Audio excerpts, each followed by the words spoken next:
we have to do what we say we're going to do. We have to become that person who does that thing, right?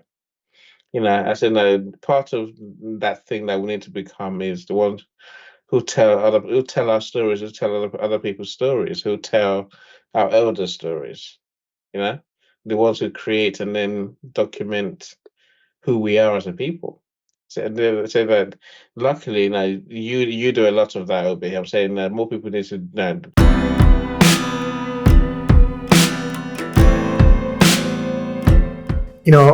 When I hear people talk about their experiences, particularly when you look at a situation like this, I think we are actually talking at the level of humanity here. We are talking about things that at the moment sometimes we have doubt. At the moment we challenge our worldview, our belief system, but we have the courage to even say we do. I think that make a lot of difference to put it on paper, put our name on it, sign it and say, this is my name, this is what I believe in.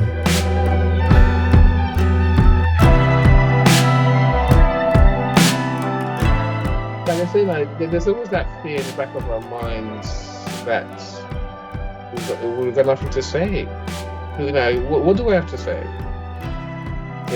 But the difference now is that I found a place, I found a sense of purpose. I found an area of business, of marketing that I'm truly specialist at.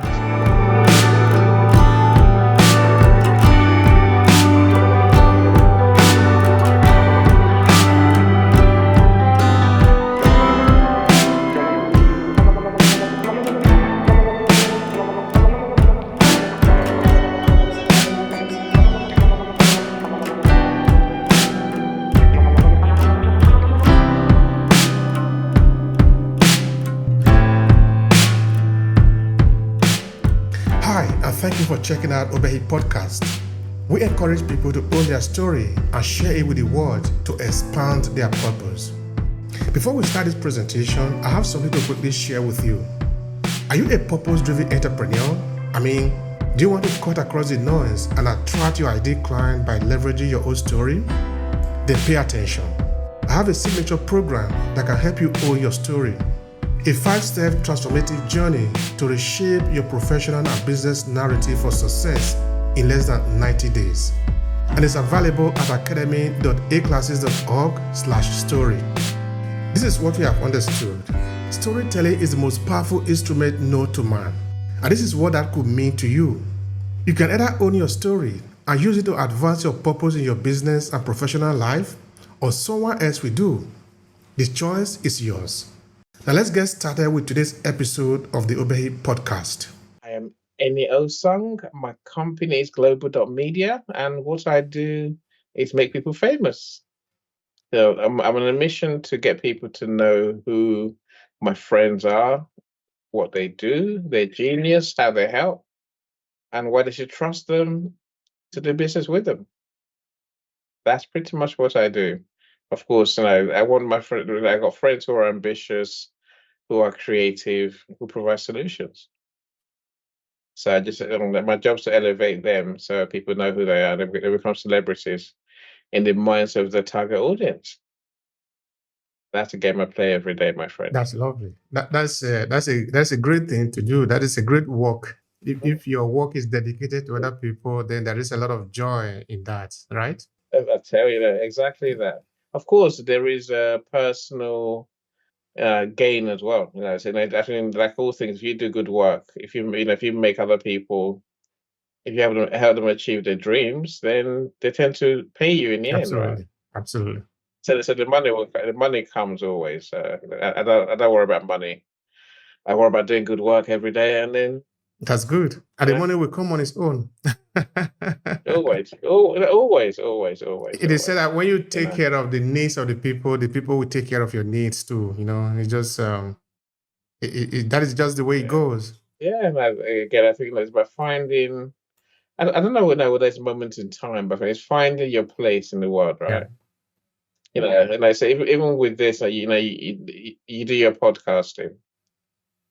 Eventually you will become a recognized, celebrated podcaster, right? if you're not already. I'm saying, I think our time comes eventually, right? Absolutely. And we'll work hard at it, consistent, be consistent with it, and deliver. Eventually, the world will say, "Okay, we see you now, finally." And then the rest of us will say you're an overnight success. Yeah, basically, that's taken 20 years to get to it now to become overnight success, I love right? that. That's the same for all of us, and so I'm lucky to the degree that I found a place in the world after 10 years. That's so true. Yeah, you're so right, Eddie. That when you eventually make it, sort of being able to come out from the smoke, let me call it like that, because people will say, okay, it's an overnight success, or you suddenly Mm. made it, no? But people don't Yeah, understand the yeah. hard work that you put there, years after years, people laughing at you. So that you fail and you Mhm. fail and you fail again, Yeah, but you don't give up. absolutely. Again, that's when I've learned that it's not fail, right? It's not fail. And I said, I mean, I realized very quickly when I got into marketing in 2015. I thought I was going to be retired after 2 years. I thought after 2 years of doing this, everyone needs digital marketing, right? Everyone is marketing.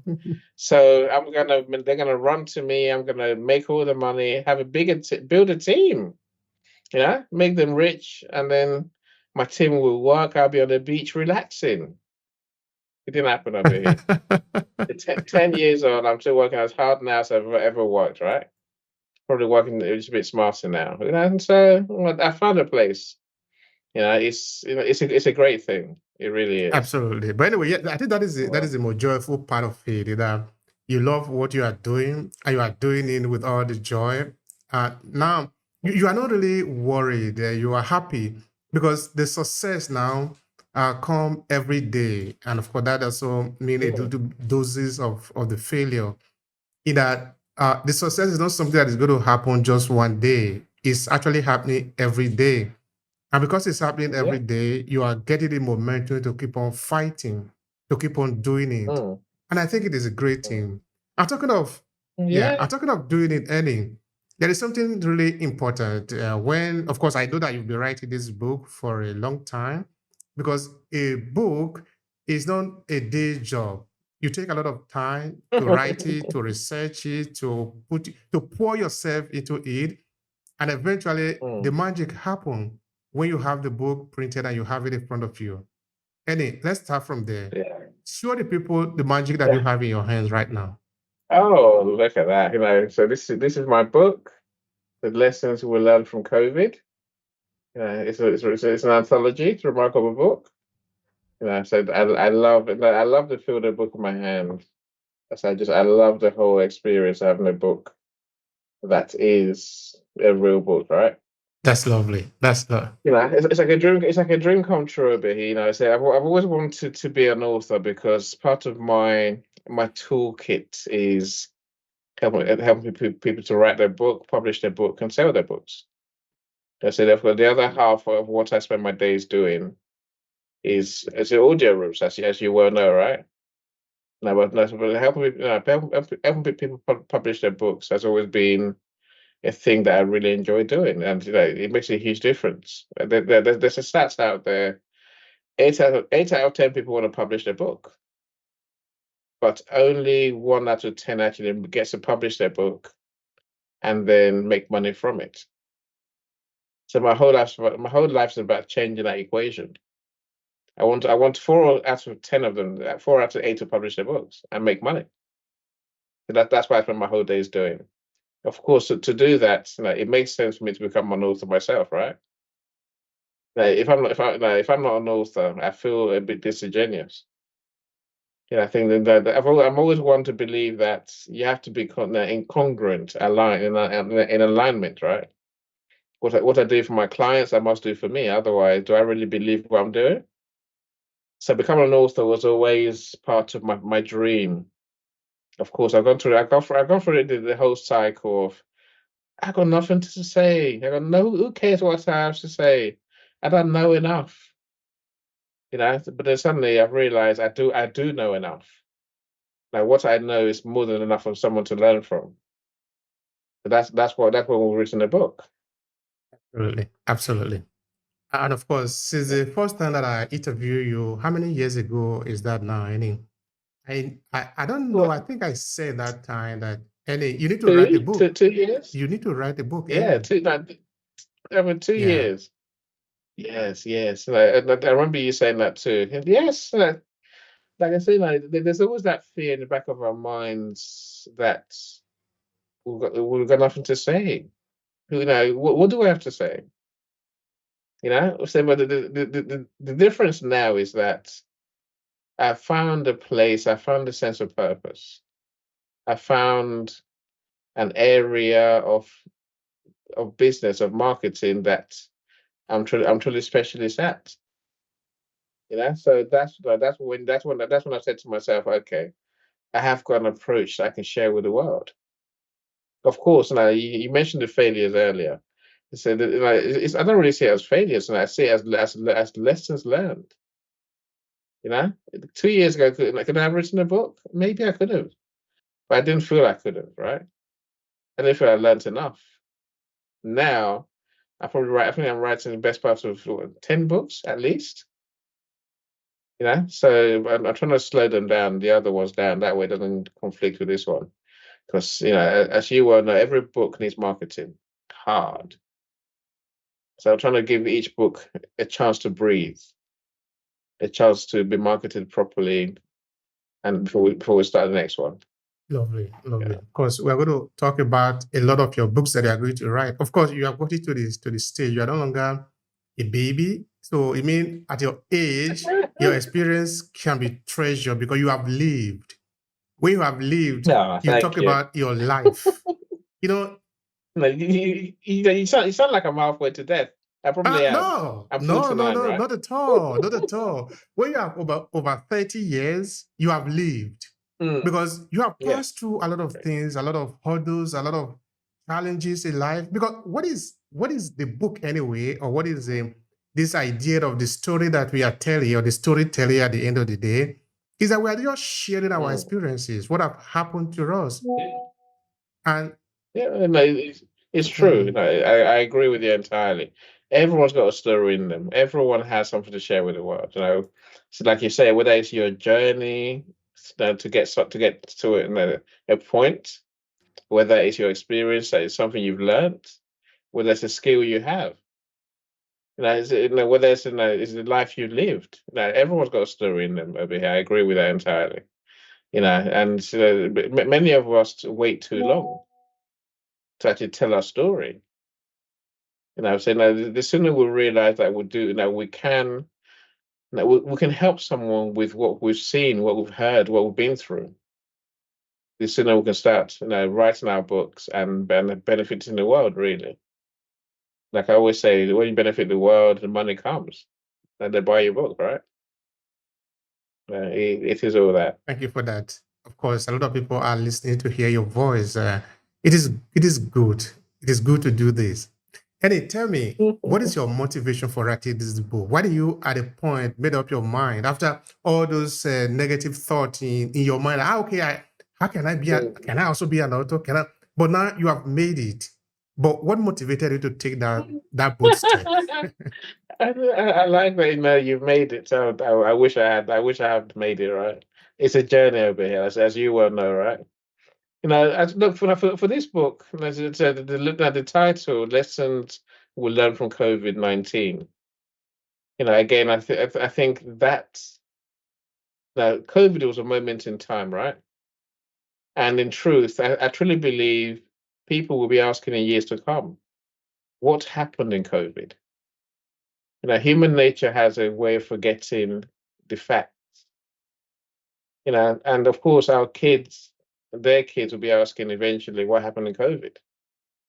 Much like many of us ask today, what happened in the Black Plague? What happened when Ebola strikes? What happened, right? So, given that we all went through COVID, I had no excuse. I couldn't tell myself, I don't know what to say. I don't know what to write. Of course I do, right? I was there. So I'm going to tell you my COVID story. Why do I want to do that? Because it gives people a picture of what really happened during a moment in time that was momentous, that a moment of time that the whole world experienced in their own unique way. Yeah. So once we decided on the topic, I chose to do a group book because it satisfies everything that I am. Like I say to you, I want to elevate other people, right? So I could have written my book, my story, my COVID story from back to front in the book. Instead, what we chose to do was to give other people a chance to tell their stories in the same book.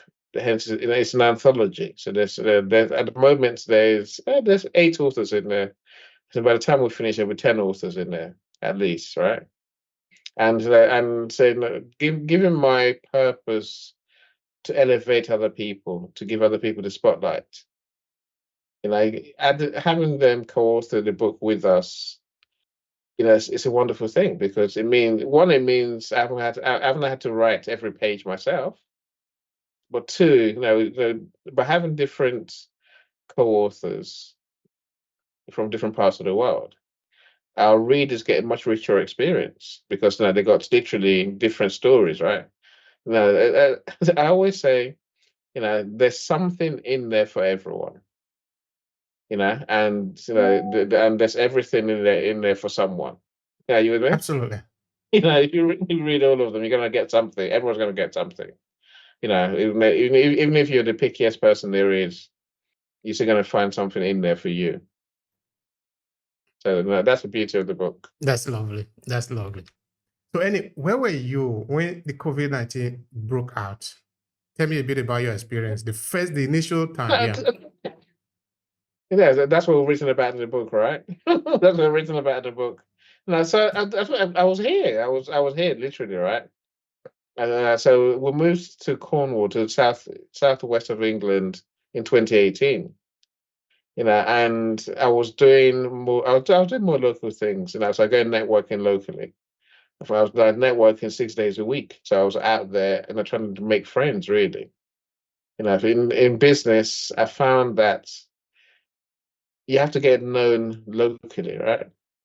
So literally, I was getting myself known. No, I did that in London before the wife said, "Let's move." I'm like, no, I don't want to go to Cornwall. I'm fine. Like, I'm just, you spend years building your business to get known by everyone. As soon as you get known, then they start coming to you, right? That's the way business is meant to work. Your friends will come, they'll come to you, they refer their friends to you. You got your networks, everything's flowing nicely. Well, when I moved to Cornwall, all that was lost.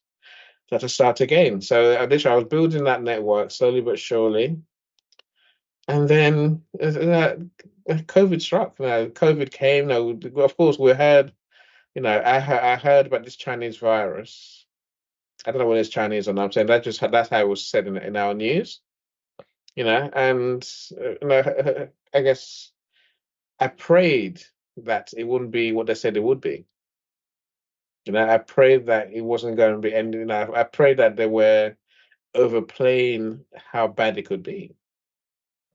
But it became very clear very quickly that it was probably worse than they said it would be. I said part of my COVID journey was then me essentially looking at the numbers, looking at who was dying, and looking at what's been before history, in other words, right? And then you realize, damn, I could be dead tomorrow, literally, right? Who was dying? Essentially, ethnic minorities were dying in huge numbers, right? And over 50s were dying in huge numbers. His 40s, his 48. Of course, overweight people were dying too, right? In huge numbers. I'm not small. I'm not. I can't say I'm fat, but I'm not small, right? And I'm black. And I was thinking, what the hell? This might just be my time. That's where my COVID experience really. That's the main gist of it, right? So I was living a good life and suddenly to realize that you could die tomorrow. My question to myself was, if I die tomorrow, who would care? Who would really miss me? Who would be upset? Of course, so I got a young son, he's 15. So of course, he was 13 at the time. He might have cared. My wife might have cared. My sisters might have cared. But you're thinking, is that it? What's the mark I've made on humanity? Who's going to remember me outside my family and friends? And I couldn't figure why they would. And I said, that was my first realization from COVID, that I had to find a way to build a legacy. I had to find a way to build something that the world would say, "Yep, he was alive." We know who he is. You know, See, that's the story. That's probably the first third of my story. If ever you actually want to read it, of course, there's a lot more in there. There's a lot more personal information in the book. That's what books are for, right? People get to know you in detail. Because there's things that you wouldn't say ordinarily. So I talk about my family, my childhood in Nigeria. I talk about how I got to where I am. Even my life in London, I talk about. My pets. A book's a great thing. It's a wonderful thing. That's so rich. That's so rich, Annie. When I hear people talk about their experiences, particularly when you look at a situation like this, I think we are actually talking at the level of humanity here. We are talking about things that at the moment, sometimes we have doubt. At the moment, we challenge our worldview, our belief system, but we have the courage to even say we do. I think that make a lot of difference, to put it on paper, put our name on it, sign it and say, this is my name, this is what I believe in. This is what I've passed through. Yeah. For sure. Like I say, of course, now being the organizer of the anthology, I've read everyone's story. Being a publisher, I've read everyone's story over and over and over. So I know the stories. And believe you me, like COVID made us question ourselves, question humanity. And I guess many of us, I think, again, I'm sure it's not just us and the authors in the book. Many of us, will realize that we weren't living our best life. We weren't being brave. We weren't creating. We weren't, we just. I think part of my aim from when I was a child, a young adult, was simply, okay, I got through childhood. I'm an adult now, right? And so when you're an adult, you get a job, you work the job, and eventually you retire and then you die. You were talking about this before we came on the show, right? I'm saying that's life. That's how it's meant to go, right? Whereas COVID made me truly realize there must be more to life than this. There must be more, because and it really is, then suddenly then comes the awakening. Yes, there is more to life, and that more to life is down to us to truly create something. We have to create something. Whether that's in a business, whether that's in a personal life, but we must we must find a sense of purpose. Because it's everything. Like I say, for me, leads to that big question: how are you going to how are you going to be remembered when you die? So that's a gravestone epitaph question, right? But it's also a legacy question, really. And do we dare to build a legacy? If we don't, what's going to happen? A lot of people have this thing about, when you say legacy, when you say what's going to be on your gravestone, they think, oh well, that happened when I die. See, my realization was, no, you have to do it now, otherwise there'll be nothing on your gravestone. Why wait till you die to do great things, for to say great things about you? Live the life now. Do great things now. That's been my challenge. That's why, literally, once I realized that there's a gap, there's something missing. Of course, life has this funny way of putting people in front of you who you need at the right time. Yeah. So just when I was saying, right, what am I going to do what's my legacy? My business is going around in circles. I'm not making any money, just going around in circles, right? So suddenly I found someone that said, I think we do storytelling over here. So I found a guide, and the guide was a mindset genius. And that's where I found my purpose. That's when I realized it's not other people's problem, it's my problem. It's in me to do anything I want to do. Before that, it didn't dawn on me at all. I never knew. And as I made that choice, suddenly the word says, any, yes, you can have it. Any, you can do it. You can write a book. Any, you can be a legend in a LinkedIn audio space. Any, you can make clients truly famous by publishing their books or selling their books for them. So if I hadn't committed to change and to be, someone who does something remarkable, I'd probably still be the same person I was. But I'm a whole different person now, my friend. And with that comes a different business, a bit different life.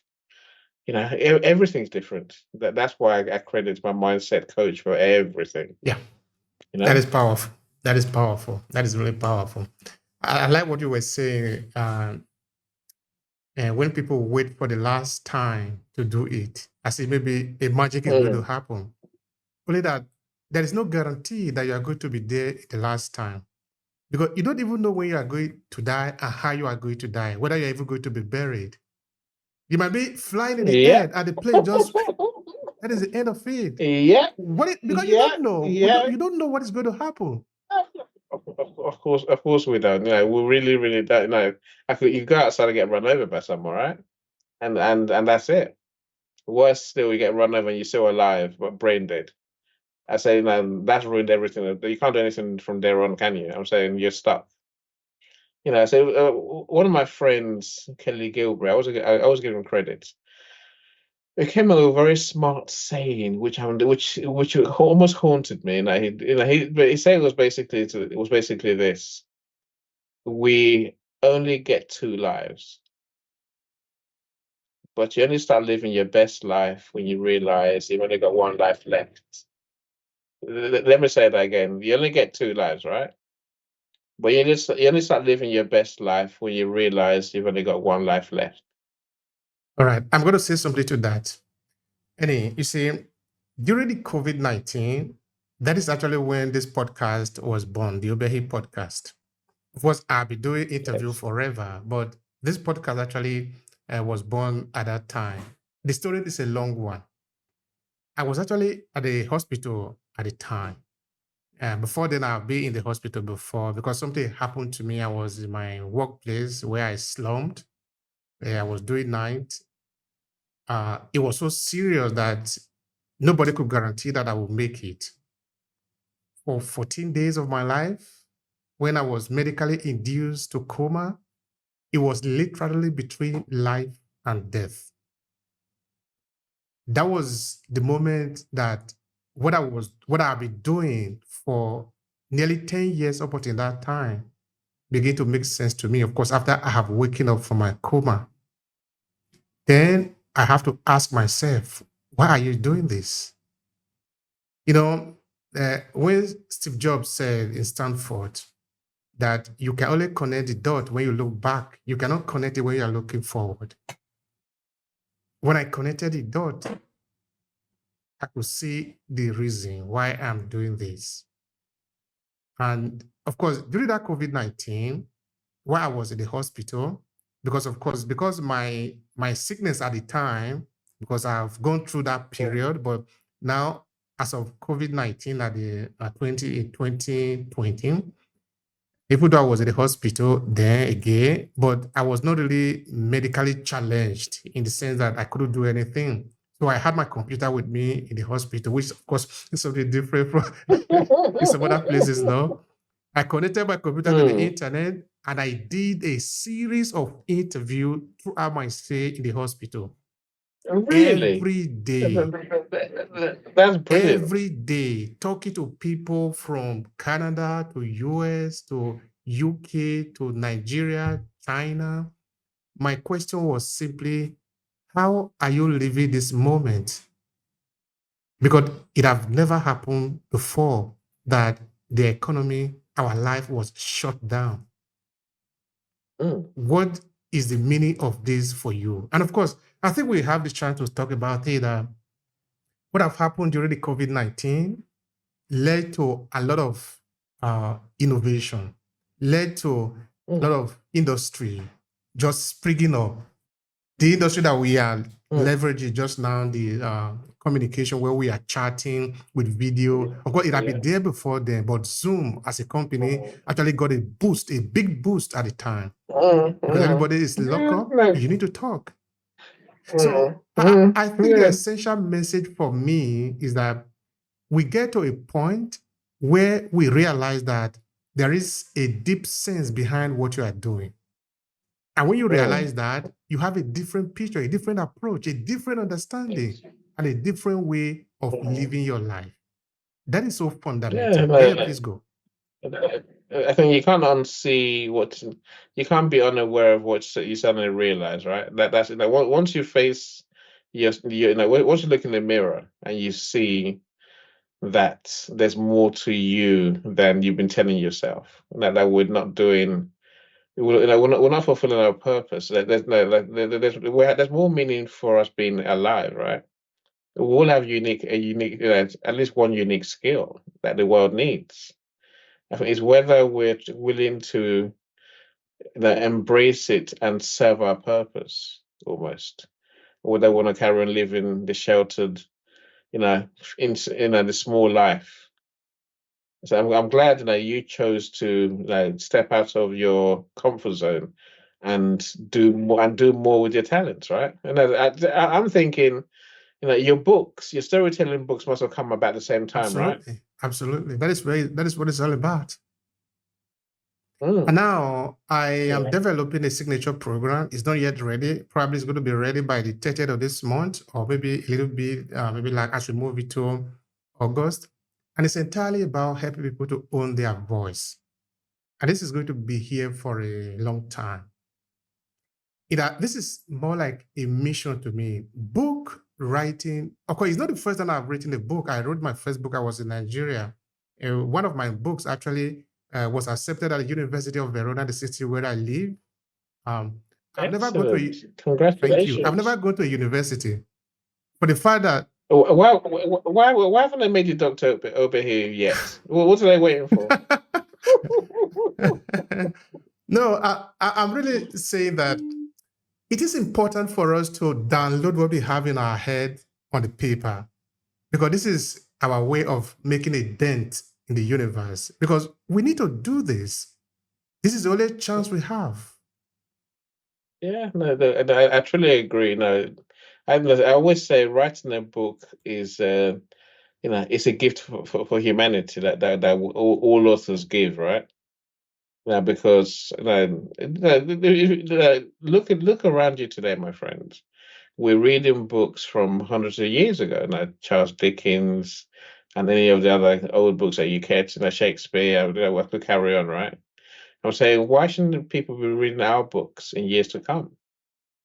They can, they Yes, you're will. right. If we don't write them, they'll never read them, right? So we have to write them. People, we read bad books today from time. So even if our book is bad, Obehi, it still be there. Absolutely. It's still be in annals of history, and it'll still be there if someone's going to pick it up sometime. And people will learn something. People will know. Everyone learns something from a book. Maybe it's the way my brain works. And I tend to find that I'm working on something, right? I got to write a blog, for example. I have to do an audio room, and I can always open something to read, and I find things in there that I can use, for what I'm doing. Absolutely. Like when I was at school, it's the same thing. Literally, like, if I'm doing an assignment, an essay, or whatever, right? I could always open the book and think, "Oh, that sounds good for what I'm doing." I thought it was a skill. So now there's a gem in being the one that actually write the book. That is amazing. It's a pure exercise in, if not now, then when? Our time is now. Let's crack on. Absolutely. Let's get on with it. Let's embrace You it know something, because Annie? People don't understand the power of a book. You see, look at where we are coming from. For example, Nigeria. No, I know of some people in my locality, in my town, in Uromi, for example, who are worthy of not just one book, but series of book. There is a man from my town, actually, is a second king of Uromi.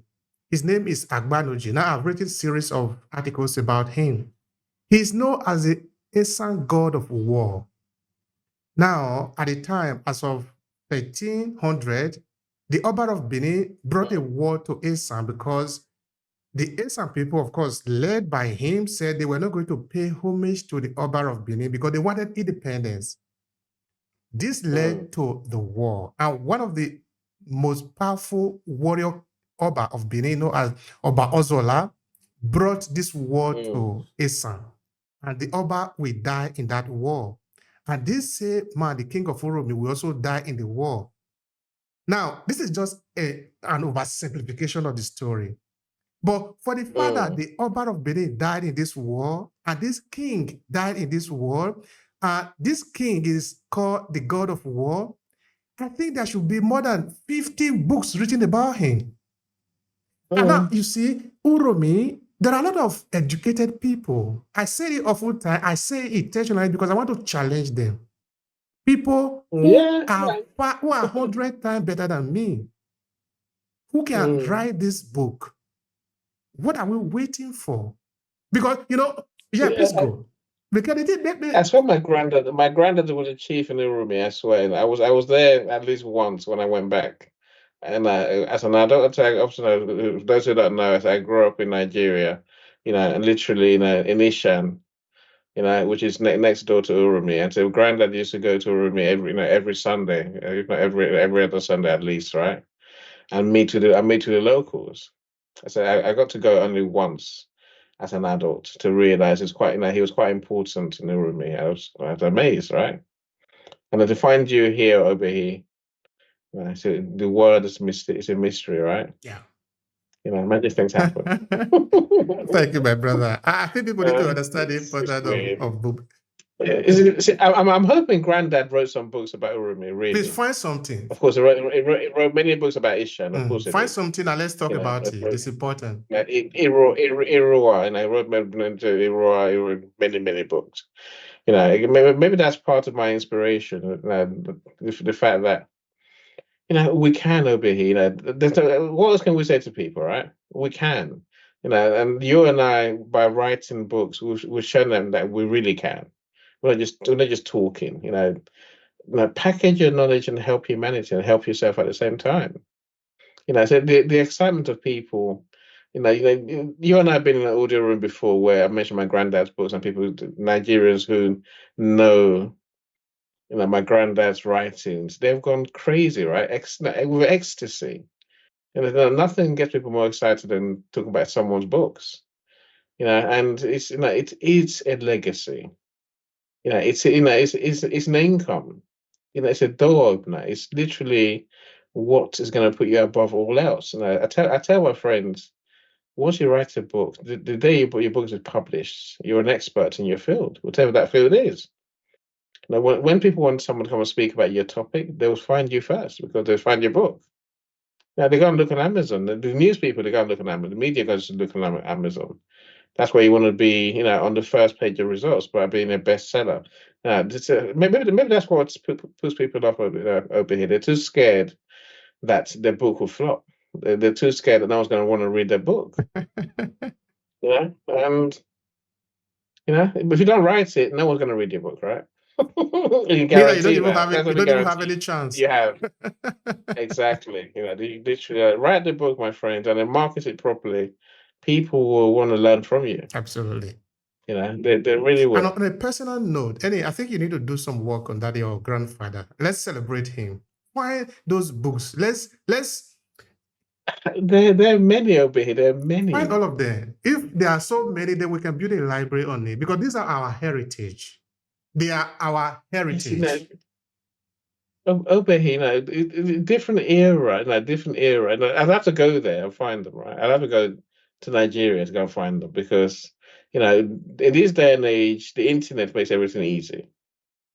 In those days, the systems are not that easy. Again, just think, when we publish a book, there is a barcode, right? There's a barcode right there, which is an international register for all books. I'm saying, in those days, was it ISBN there? Because if there's an ISBN for all the print books that he did, I can find them easily. I don't know how else I could find all of them. I've got two or three here, to be fair. So I've got two or three on my shelves. So but I know he wrote a lot more. Then there's some with pamphlets, some were very small books. So one of the ones I look at, he wrote the history of Iroa, and then also naming, how to name children, in our custom. I'm saying those are two great And I'm books. sure that when your son Yeah. pick up those books and he read about his grandfather, he's going to be very, Mm. very proud of himself. Yeah, that's what I did. The joy in his face when this book got delivered. And he's like, "You're an author." I'm like, "Yeah, I am." It's a funny one with me and my son, because I remember one day he said to me, "Dad, if by the time I'm 60, I haven't done anything remarkable, I'll do something drastic." And I looked at him and I thought, that sounds ominous. I'm like, There's suddenly it hit me. I'm like, okay, all right. I worked it out. And goes, what? I was saying, no need to do anything drastic, right? If you get to 60, you'd have done one or two things which make you remarkable. Absolutely. The first one is the first option. I said the first thing you're gonna have to do is have kids. That makes you remarkable straight away, because now you got, a legacy, right? And that's suddenly you got, a generation that comes after you. You're helping towards the future of mankind by being a parent. I said the second thing that you can do, if all else fails, is write a book, because that will give you a place in humanity that will never be taken away. That's how important books are, So really. beautiful. So beautiful. It's, For somebody that probably do not get it yet, you see, when you talk of the year, something like that, 1910, you say, but who were living at that time? Many people were living at that time. But we still remember names like Walter Wallace, who wrote the book, The Science of Getting Rich. But he wasn't the only person that was living at the time. What about the millions of people that were there at the time? Their names are missing. Yeah. The names are not missing. There's no point remembering them, Obehi. The ones that deserve mention they will remember them. Nightingale, like Mr. Conan, Henry Ford. I'm saying these are the ones that are written about. These are the ones that wrote books. I'm saying that those who didn't, you can't expect to be remembered when they have nothing to be remembered for. But our point is that when you write a book, they have to remember They you. have no choice. But yeah, because you're there, you're on the map. Don't write a book. You are literally letting everything die with you. But you see, the question is, okay, this is one of the things that I actually discussed in my 5-part signature program. That the money is good. Nobody is disputing money. But if money is the only thing you get, talking of maybe even material wealth is the only thing that you want to call your legacy, remember one thing. The day that you die, the person that is now in charge of your material wealth have the option to either cancel your name from it. If it is money, what they just need to do is that the person put the money on his or her hands. That is now the new owner of the money, because there is no way your name can be written on the money. But if you have something like your story, your book, there is no way anybody can change that. It is not possible. Truly. Again, I think I might take it back a bit and say, this is all about people who help other people, right? This is about doing you get remembered for doing things that help other people. If you improve your village, there might be a statue for you, for example. I'm saying that's a way to remember you, right? If you help people, people will say things about you long after you die. If you write a book, then of course that's I said earlier, that's a task for humanity. So they'll naturally remember you. If you make a film, they'll remember you, right? Because even if it's a bad film, if you dare to create something that others can enjoy and benefit from, no, we have to remember you because suddenly they say you're on the map. You did something, and I'm not sure whether the book thing is a cost issue over here. I don't know what that is really. I don't know whether the process is Western dominated. Maybe that's what people think. But I know many Nigerians have written books, and they have different ages. And not just Nigerians, many Africans have written books, right? It's a choice one has to make. And but it comes down to you mentioned it just now. It's telling our story, right? We must tell our story. I- Even if it's a tragic story, we must tell it. Go, sorry. You know, okay, I've written several books. The one that I'm really very, very proud of is the biography that I wrote about my eldest brother. Because we grew up from a family that was the poorer of the poorest. We were very poor. Because my father died, of course, we were very young and we were very many. So this man have to really take up the responsibility of helping us to stand. Okay, my brother is not a writer. He doesn't need to be a writer. My brother have helped me, so I am going to protect that name. I am very positive that whatever happened today, anything happened to all of us today, many, many years to come, somebody's going to pick up that book and ask, who is Emmanuel Ewanfo? Because that name is now stamped in the universe. Apart from every other good thing that he have done, people are going to pick up this book somewhere, whether you are in the US or in Canada or in the UK, that name suddenly become something that you cannot ignore. It is impossible to ignore it. It becomes a real person, right? It becomes a person. Don't forget, you sent me a copy of that book ahead of the other room we did, and I was amazed. I think I was emotional about it really because the way you describe our day to day took me back to when I was a kid in Era. Wandering through the bushes, sweep making broomsticks. Literally, it took me back to when I was a kid. Because you explain you explain all that so graphically. You see, again, a story. Your story is how you see it, right? Again, I remember the way you tell the story. Yes, maybe you might be poor financially, but emotionally and in terms of joy and happiness, you were very wealthy. As a family, you were amazingly rich, right? So that's a joy of a book.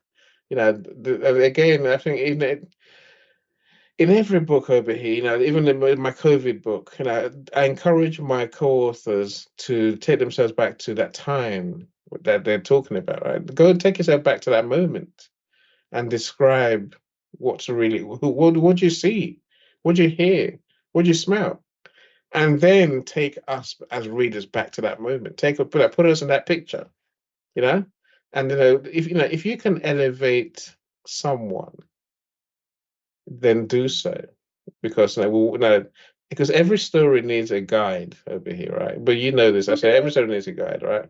And I'm saying to my co-authors, you didn't survive COVID by yourself. Who guided you? Who supported you? Who showed you the way?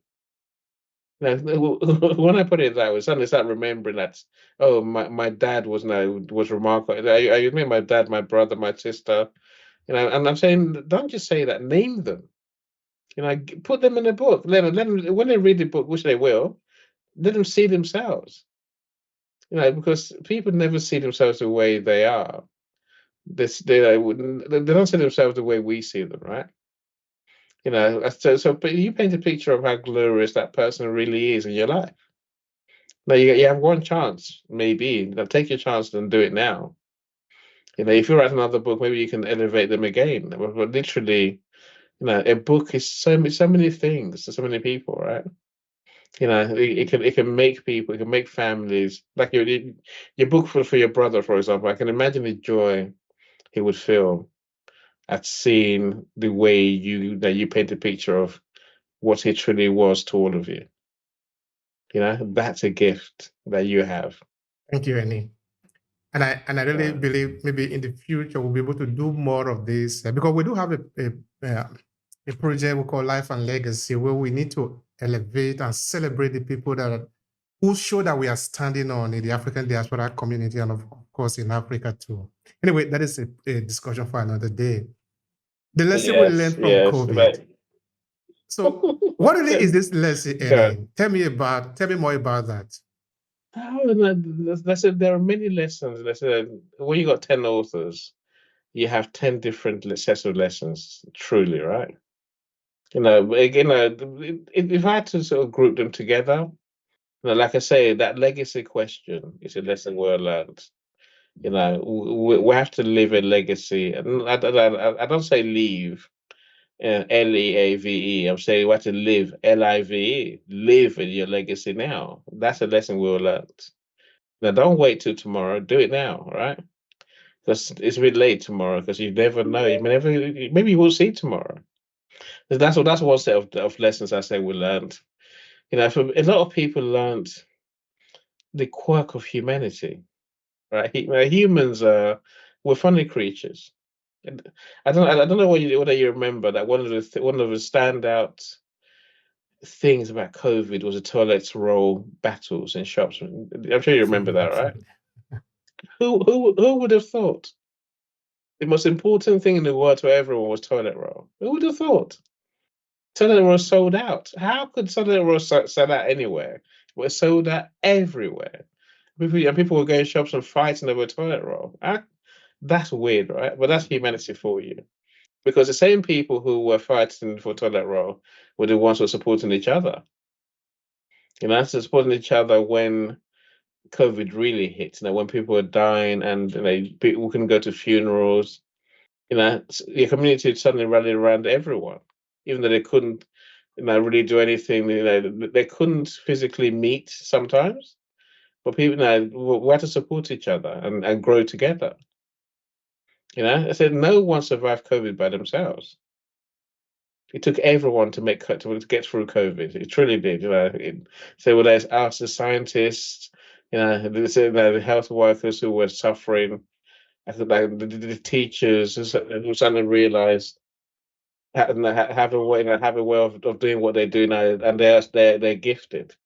To those even like us online, suddenly us creators online became important, right? You and I do audio together. So don't forget, now COVID's when audio really took off. And I'm talking about Clubhouse. Before COVID, the Clubhouse didn't exist. It really wasn't. It was nothing. No one knew about it, right?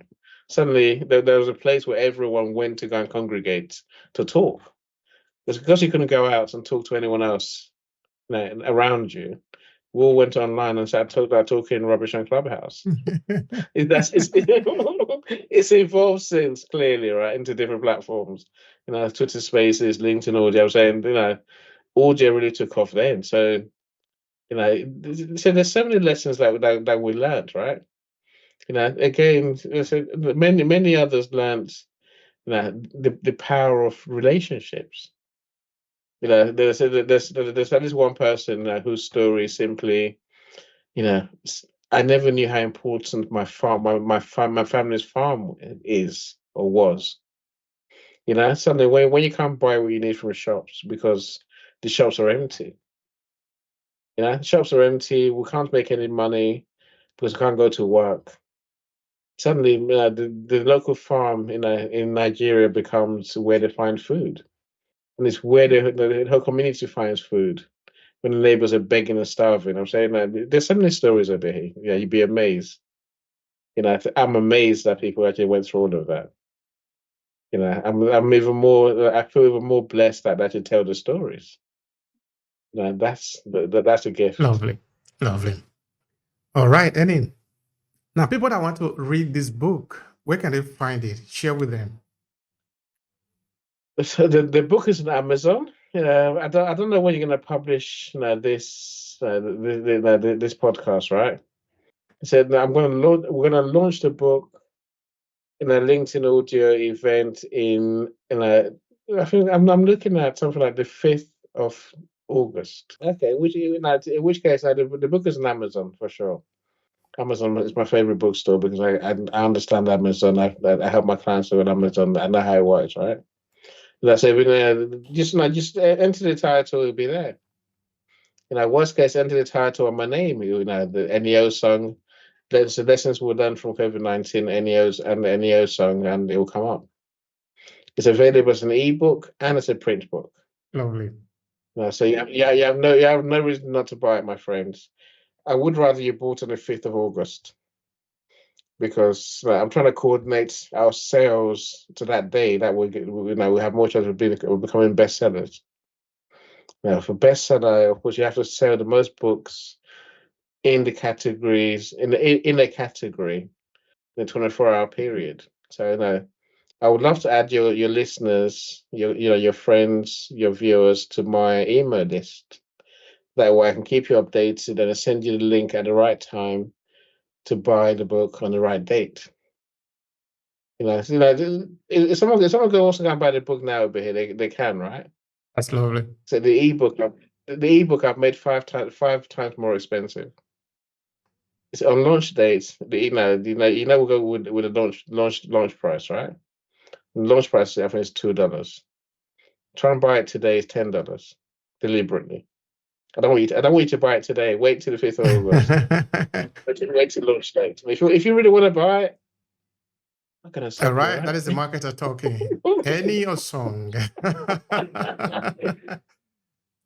think it's important to get bestseller for me. No, absolutely. Because I make other people best-selling authors, I must make me and my friend best-selling authors as well. Otherwise, it looks a bit odd, right? So I would love to support them to make that happen, right? That is a good challenge, and also for those of our ancestors who probably are no longer here, their story also need to be told, like the man I just made mention of. He's not the only one. There are many people in our community, in Asa or in Nigeria or in Edo State, for example, or in Africa, whose story are really worth telling, but nobody paid attention to them. Well, now they should have been. I'll tell you why they should, right? Again, I have more people coming to me these days to tell elder stories. Elder stories. I think someone's doing it. Is it Kenya? Some part of Africa is the one that Michael's working on. I saw someone else who's doing elder stories of the American Indians and the Red Indians. Because here's the truth, my friends: the elders are dying. Right, every day more of them die. They leave. The story dies with them. If you're going to try and capture those stories, now's the time. Get on with it. Really, don't wait till it's too late. Because when they go, it's all gone. Right, it's gone with them. Be the person that goes and captures those stories. Again, you don't know.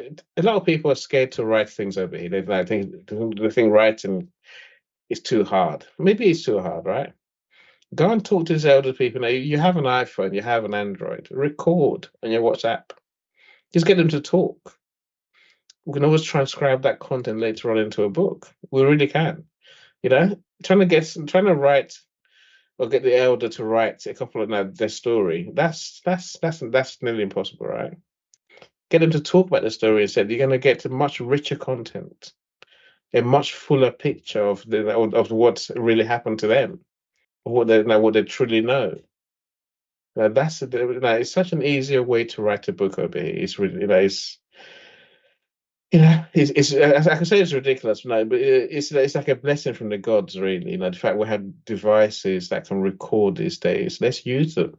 Absolutely, you're so right. You're so right. You're so right.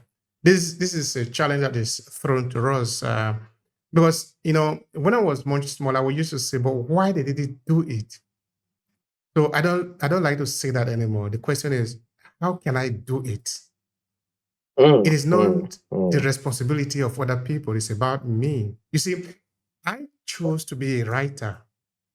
So I am going to continue to write because if I don't write, I'm not a writer. I'm not a writer just by title. I am a writer because I write. I agree. Yeah, that is what you do, right? It's what you do to help people as well. So we have to do what we say we're going to do. We have to become that person who does that thing, right? As in part of that thing that we need to become is the one who tell our stories, who tell other people's stories, who tell our elders' stories. You know, the ones who create and then document who we are as a people. So that luckily, you do a lot of that over here. I'm saying that more people need to play their part. Maybe we need to get You to the know, point also of helping other people to understand that it's not as complicated as they think it is. it is. I tell you what it is, Obi. It's a mindset thing. And this, this is why it annoys me more than anyone probably ever realize. I can't explain it harsh enough, right? So a lot of people think writing a book is expensive. Of course, let's say you and I say we're going to write a group book over here, right? We'll say we'll choose a topic and we'll say, okay, here's our topic. Now come and join our book. People must realize that we have to pay to get the book done. So writing the book is time, is money, right? Getting the book edited, getting the book published. This is all it costs to us, right? I want people to come to us willing to invest. Willing to invest in becoming an author, having and leaving your legacy, having your name in a book, having your story in a book that you can live. That you can leverage to build your business, to build your personal life, to build your legacy, to build now you can get a book can get you on stages. A book can make you a trainer, a consultant. I'm saying a book does so many things for people, right? So there's more benefit than anyone's ever going to spend to join a book. I'm saying don't let you and me want to do a book with our African brothers and sisters, and they say, it must be free. Why? How's it going to be free? That's why many say no over here. It's not because they can't tell the story. Thank you for. No, maybe they can't tell the story, but no, definitely the mindset, this poverty mindset, must change. You're right. You're right. Maybe that's the book we should write over here. Let's talk Of course, about we will. We have a lot of things to do because sometimes when I look at the people that I've interviewed here, I've interviewed over 1,000 people, and I say, if I were to start transcribing this into story, which I believe I will do, all I just need is to be able to first of all standardize what I'm doing. Then we can do a lot of things because this is what I really dedicate my time to doing, and I am not looking back. Because when we sign off, we will sign up for something. We need to respond to that. And we are doing this. We are really doing this. Okay, now, you see, people say they don't have money to invest in intellectual things like maybe books and all of that. But if you go to these people's home, because this is what I've discovered now, because I've been doing this research for more than 10 years, more than 50 years now, you see that they have very huge television, they have money to spend buying beers and all of that, but they have no money to spend educating themselves. You see, I want to throw the challenge again. When I say of Agbanoje, of course, not only Agbanoje, there are many other people bigger than life in Asa who you cannot find any book to read about them. Why? Is it because among us we don't have educated people? No one's ever written the book over here. They let their genius and their journey die with them. That is a huge loss to us as a people. Yes, truly. It's like, if you don't tell your story, guess what? Someone else is going to tell the story in their way, in their book. In my village where I grew up, I know some people that right now I can just imagine them. You can only say they are bigger than life as people. There were some people in my community in Amedo here that when there is a problem, when this individual speak, the problem will be resolved. They are so respected and powerful, not bigger than life in the sense that they were so huge, but they have this aura. The impact that they have on everyone else, and the personality, right? The person that they are. Look, they're there amongst us over here, but they must want to tell the story.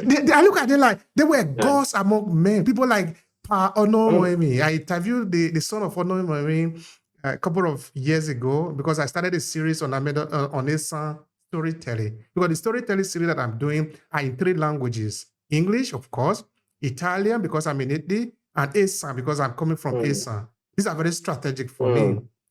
So when I was interviewing the son of Onome, that I'm very intentional of asking you, tell me about your childhood. Then you tell me about your grandpa or your grandpa or your grandfather.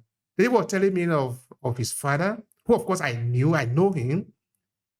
Then there are many other people like him in Amedokia, in Uromi.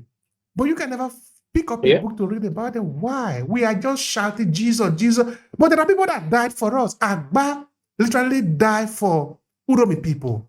He died for Uromi people. I say thank you again. Let's work on that anthology, the brothers and sisters. Oui.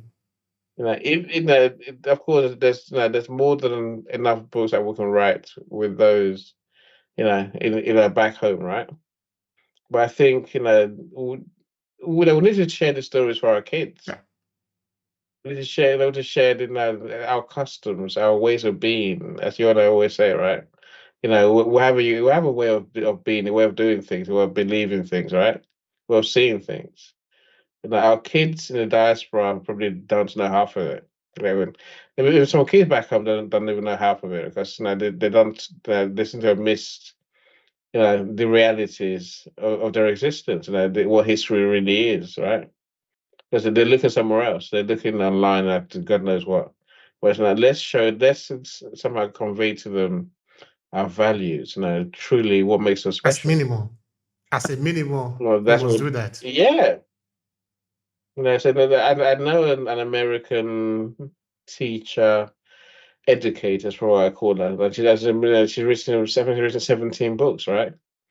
Her thing is using our cultural stories to teach children in the West how to read. Because many kids can't read they can't read for the age group, let alone as adults. They're still stuck and reading like children. So let's educate our children to truly love books, want to read books, and then that's when we're going to want to write books too, right? Thank you, Annie. You are a treasure. It's in our hand. No, you're the treasure, my friend. You're the star. Thank you, man. So, of course, we tell all our people, get ready for this book. It is important. Storytelling is a fundamental power that all of us must learn how to use. Yeah, that is it. Let's say we learn from COVID-19. That smile will never get off my face. It's very important. Seriously. Yeah, we need to sell it. It really is. Thank you. Nice. Thank you for letting me talk about it in my book. It's a pleasure. All right, so what would be your final thought here to conclude this conversation about this? This is a very important conversation, Annie. Trust me. How do you conclude it? And well, of course, I want to thank you for your time. I want to thank you for the attention. It's always fun talking to you, Obehi, always. And you are my brother, truly. And let's find a way to do a book that we can involve people in our community. I think, like you said earlier, let's find a topic and let's try to elevate those who normally wouldn't have a chance to be heard. That's I would love to do that. I'd love to write a book. So I've got a couple of Nigerians in this COVID book, right? I said I'd love to find more Nigerians who have a story to tell and who want to tell their stories. Thank you for that.